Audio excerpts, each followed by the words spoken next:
like kind of being so explosive that you could be braced, but not, he never really talked about his bracing, like sort of neurologically active at a point where everything resonated from the inside out.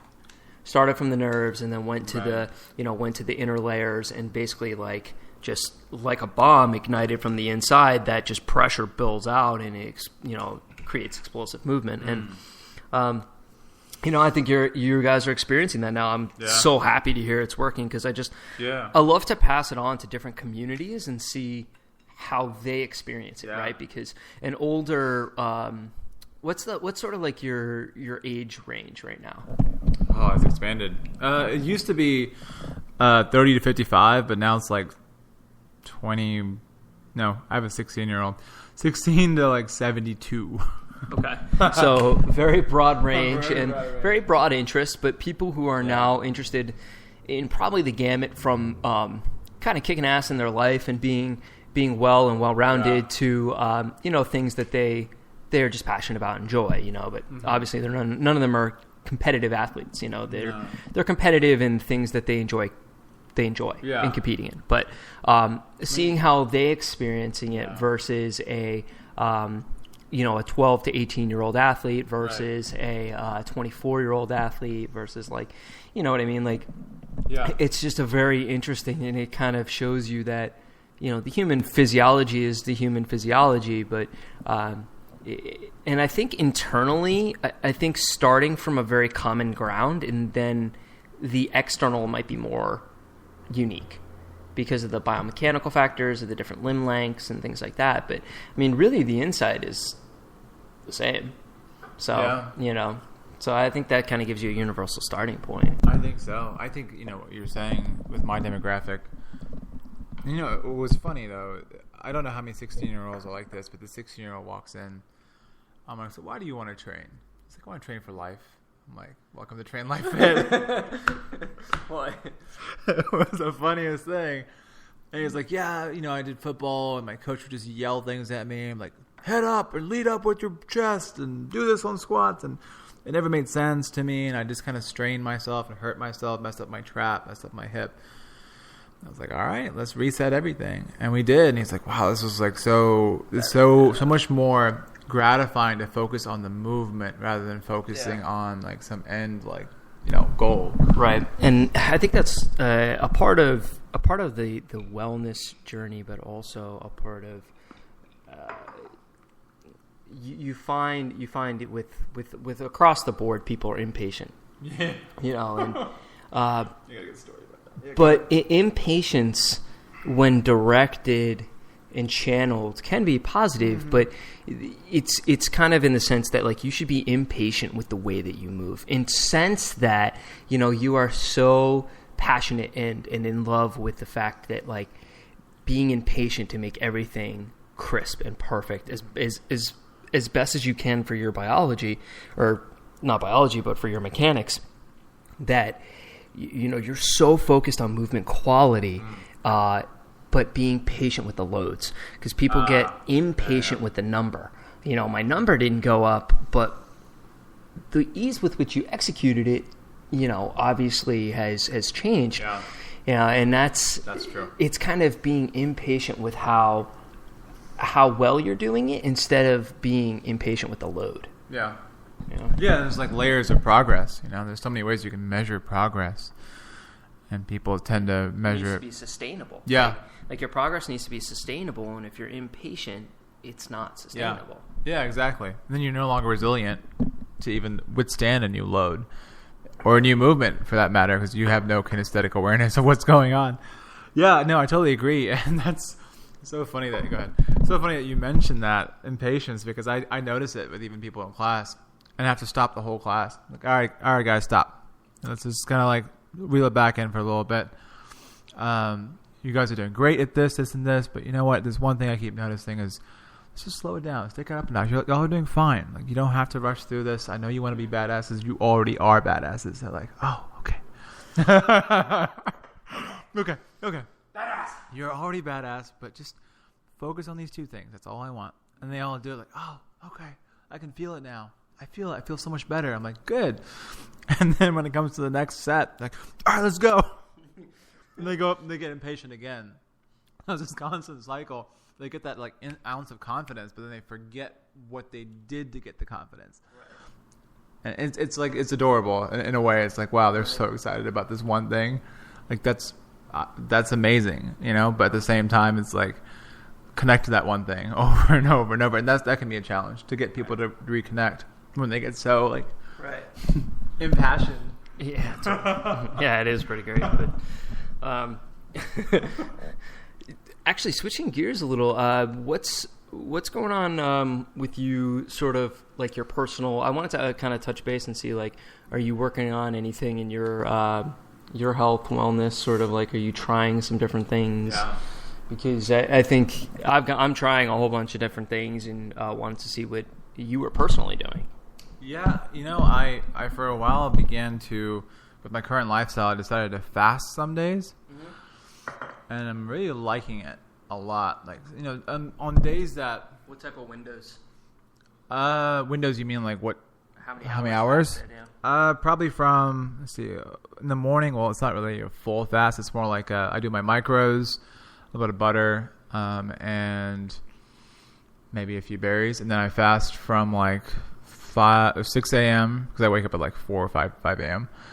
For some 6 a.m. until like maybe like 5:30. Okay. Lots of water, and then I'll throw in, if I absolutely need it, I might throw in some more butter throughout the day, or coconut oil. Maybe some other micros here and there. And I'm really liking it. My skin's clearing up a lot. Not that it was ever like bad, but one comment I got from my parents was like, "You have really nice skin." And I'm like, "Oh." The only different thing I've been doing is just fasting twice a week. And that's it. And the 2 days I fast are typically days that I'm not like heavily loaded with work, which is relative because every day is heavily loaded with work. Right.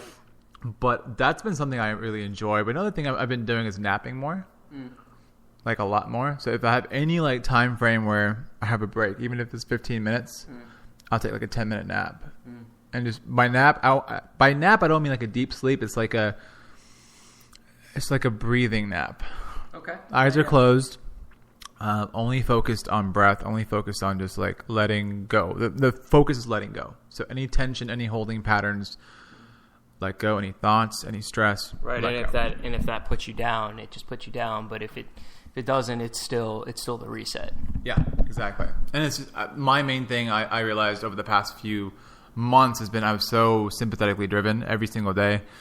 I'm always thinking about the next thing and have to do the next thing. And so I had to somehow engineer a way to get connected to the opposite side of my nervous system. And that was like my best way, like naps and a lot of naps. A lot of breath work that might turn you into naps. Yeah. That's cool. Those are two main things. Food wise, I'll say this. Food wise, I tend to do really well with like a lot of leafy greens, like a ton of leafy greens. Yeah. Just like eating it raw. Like sometimes I'll walk to the fridge and grab a handful and start munching on it. And that makes me feel really good. Just like that and nuts and maybe a little meat. If I have a workout day, like a heavy workout day, I'll eat way more protein, but non-workout days I don't really eat that much meat anymore. I feel really good. I'll eat my basics. I'll have probably a high protein rich breakfast in the morning. Nuts, meat, and then like some veggies. But throughout the day, I won't eat that much meat. I feel really good. And then workout days, I'll up it. Anyway, that's what I've been playing with.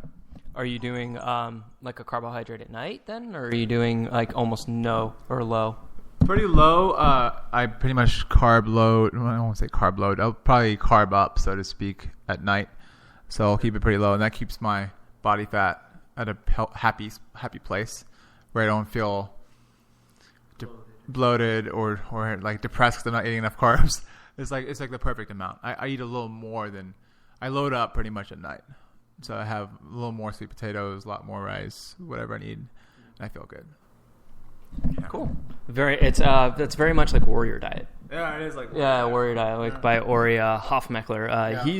Ori Hofmeckler was very much of a Renaissance guy before any of this was really had really Yeah. the lower carb or like the paleo or whatever had really been. So I encourage people to read the Warrior Diet. That's he has another one out which is like the muscle building gene, but the Warrior Diet's more digestible. Yeah. It's kind of, I just want to say one thing. It's kind of intuitive. It's more intuitive for me now. Yeah. I just kind of listen to what my body craves the most, right. and I follow that, and it hasn't led me astray. Right. Yeah. Well, I mean, because I always like the message of the warrior, right? Because you could be a health warrior, you could be a business warrior, and it's this idea that that when you went to war as a warrior back in the ages of Sparta or before, and even other places like in like sort of the Judea places, where you were Middle East, where there was warring happening, but like you would have you would eat very sparsely throughout the day because you would be on the move a lot, and you would eat, if you ate at all, it was just like bits of veggies or nuts or something like that, like you're saying, and they called it crudis in Greek. Or crute or crudis, and it was exactly like you're saying. It was like bits of veggies, nuts, or whatever the little the primitive sort of grain that they had, and just like kind of munching on those things as they marched. But then it was at night that they really had feasts, and also eating for them was very much of a social thing, where if you ate a lot during the day, it was like really frowned upon. Like you were seen as a glutton and someone who really didn't value their body, and like the culture of the Greeks was actually like you had to prize your body and prize your body comp. Even like you had to look really beautiful and look a certain way, and if you overloaded and were looking heavy or eating during the day, you were very socially outcasted. And then if you didn't eat at night with other people, you were socially looked down upon. So very interesting. But, they would battle and fight and work, and do their craft, whether it was training or if you were, a craftsman, you would do your craft all day and then you would more feast at night. So it's kind of like you're kind of settled into that with the butter and the coconut oil and the, but it also what I like is that you're not doing it every day as it has to be a rule. No. Like you're not following like I'm doing the Warrior Diet 24/7. No, it's like I'm introducing this aspect. It really helps me. And another interesting thing you said was that like keeping your protein a little lower on the days that you're not training. And I find this kind of interesting because there is, on the one side, like you have more of a bodybuilding perspective that as you cut your calories, you actually should increase your protein, because some studies on males have shown, I'm not sure what the data is on women, but that you can add up to, with men, about 800 calories worth of protein. So a gram of protein is worth 4 calories. So 800 calories worth is going to be, 200 grams of protein. So you can add up to 200 grams without impacting your weight gain.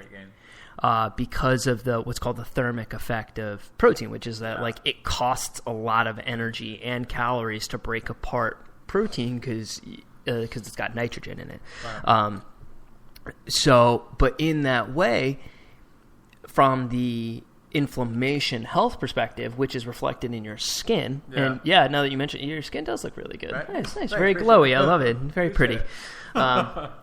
Especially for someone who has struggled with a skin condition, the fact that your skin looks really nice is like the ultimate form of bounce back, right?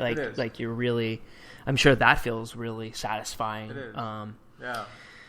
So that's awesome. But that the nitrogen itself has to be processed in the liver and can have a high inflammation effect, right? Like that if you eat too high of protein, you're kind of always dealing with inflammation. And I think for someone who has struggled with an inflammatory skin problem, that kind of makes sense that keeping it a little lower, but then also on the days where you are working heavily or training hard or, breaking down muscle tissue, that has an entirely different cascade of events, and you need to provide the protein as a building block. But I was just reflecting on that. I think it's very interesting. Yeah, no, I'd